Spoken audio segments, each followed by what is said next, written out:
My name's John Fowler, and this is my wife Jane, and we live in Bear River now, having moved from the UK.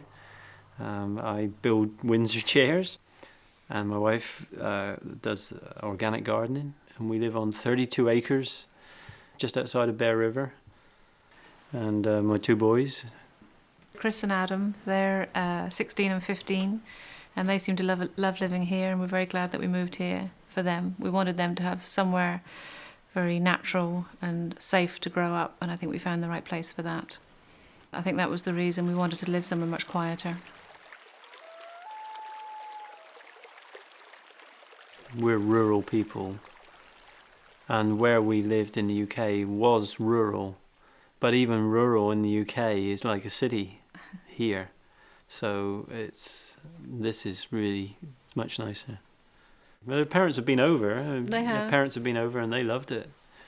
And I think that they could see that this was like England was in the 50s.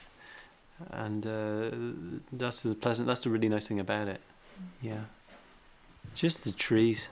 And yeah, I don't know. It's just your own piece of land to look out over, you know. It's kind of neat.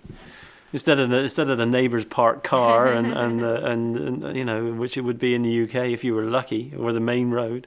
Well, we would never be able to own 30 acres of land. No, there's 30 acres. So it's hard. Sometimes it's still hard to believe we own 30 acres of land. That's right. We are back to the landers to a degree. This is what we wanted to do. We wanted, you know, to have the opportunity to own acreage and grow vegetables and cut our own firewood at the least. I actually take quite a lot of lumber for building the chairs from our own land as well.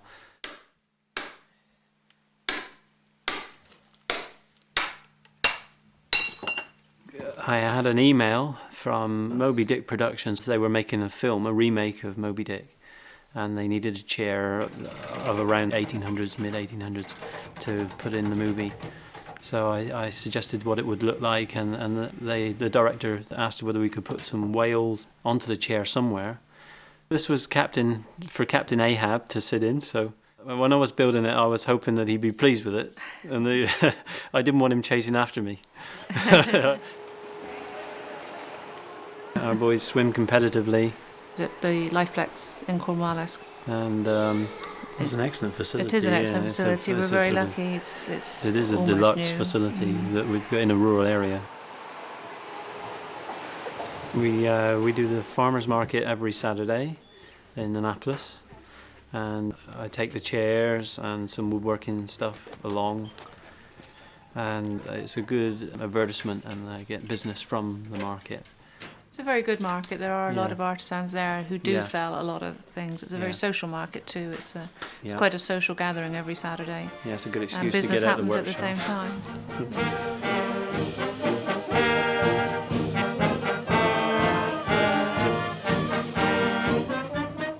The latest addition is the yurt, a Mongolian yurt, something we've always liked. And we finally, this year, actually built one. And we've had a lot of interest.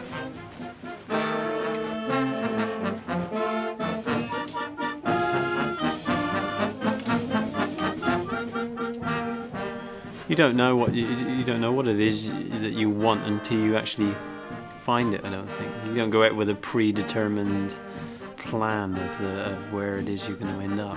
But when you get there, then you know that that was it.